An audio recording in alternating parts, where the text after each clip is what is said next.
Medina শরীফের একজন ভদ্র মহিলা আমার নবীর দরবারে আসলেন। সালাম কালামের পরে বললেন, নবী গো, আমার এখনো বিবাহ শাদী হয় নাই। খুব মনোযোগ। ইয়া রাসূলুল্লাহ, ইয়া হাবিবাল্লাহ, আমার এখনো বিবাহ শাদী হয় নাই।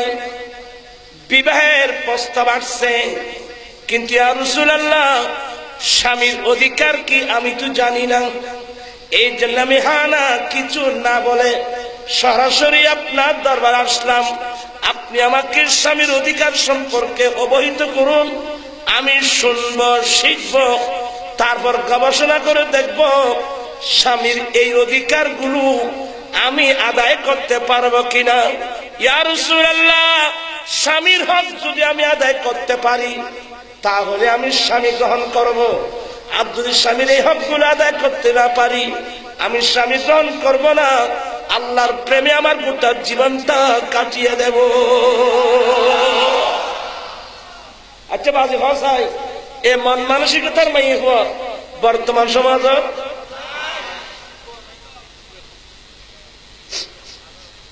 আয় বা ওষুধ তোরালে মাটির কষ্ট হতে বাদি এই সমাজত এলে মাই ভাষায় ওকে বাইর করা যায়। তারপর আমি আল্লাহর রাস্তে বলছি, মা বোনদেরকে সতর্ক করছি। মা বোন অত্যন্ত বিনয়ের সাথে বলছি, প্রিয় রাসূল 10 হিজরিতে আরাফাতের মাঠে দাঁড়িয়ে বিশ্ববাসীর উদ্দেশ্যে আমার নবীজি খুতবা দিয়েছিলেন। সে খুতবার মধ্যে এই হাদিসটা পাবেন, ইয়া মাশারান নিসা, এই মহিলার দল, তোমাদের উপর তোমাদের স্বামীর কতগুলো অধিকার আছে।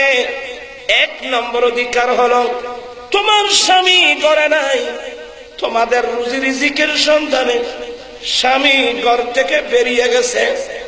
কেউ কর্ণফুলীতে মাছ শিকারে চলে গেল। কত স্বামী ছেলের সন্তানের আহার জোগাড় করতে গিয়ে জলসাজির মধ্যে মারা গেল, লাশ পর্যন্ত তালাশ করে পাই নাই। আয় হলে গিন বেতন গুজুরি গুজুরি খাদিবি। কত স্বামী স্ত্রীর ছেলে মেয়ের আহার জোগাড় করতে গিয়ে Dubai, Abu Dhabi, Muscat, Qatar, England, Europe, America, Africa, South Africa, কত বাংলাদেশের ছেলে আমার ভাইরা ইন্দোনেশিয়ার জঙ্গলে চলে গেল। ইন্দোনেশিয়া, মালয়েশিয়া, কোথায় ডেডবডি পর্যন্ত পাওয়া যায় নাই। আজকে কারণ তারা চায় না ছেলের সন্তানকে নিয়ে ঘরে থাকি। আজকে স্বামীরা ছেলের সন্তানের আহার জোগাড় করার জন্য ঘর থেকে বেরিয়ে গেল।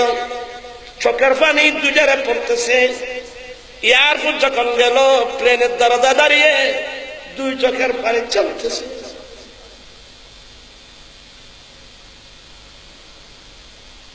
আমার নবী বলেন, হে আমার উম্মতের মহিলারা, তোমাদের উপর তোমার স্বামীর 1 নম্বর হক।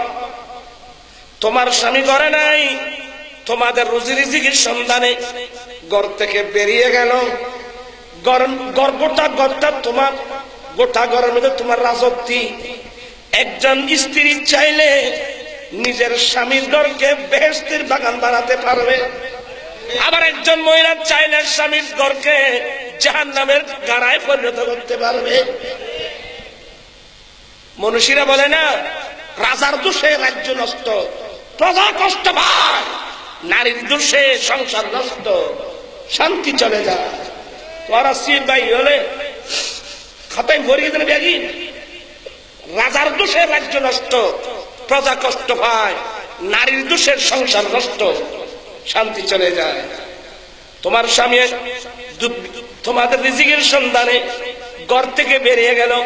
আমার রাসূল সেদিন আরাফাতের মাঠে দাঁড়িয়ে কি বলছিলেন, এই মহিলারা সাবধান, তোমার স্বামীর প্রথম হক, তোমার স্বামীর অনুপস্থিতিতে তোমার স্বামী অপছন্দ করে এমন কোন পুরুষকে তোমার স্বামীর বিছানায় বসাতে পারবি না।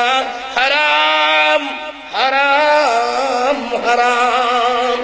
ও বাংলাদেশের মুসলমান, বিয়ে করছো তুমি, তোমার ঘর পাহারা দেওয়ার ব্যবস্থা করছিল আমার হায়াতুন নবী।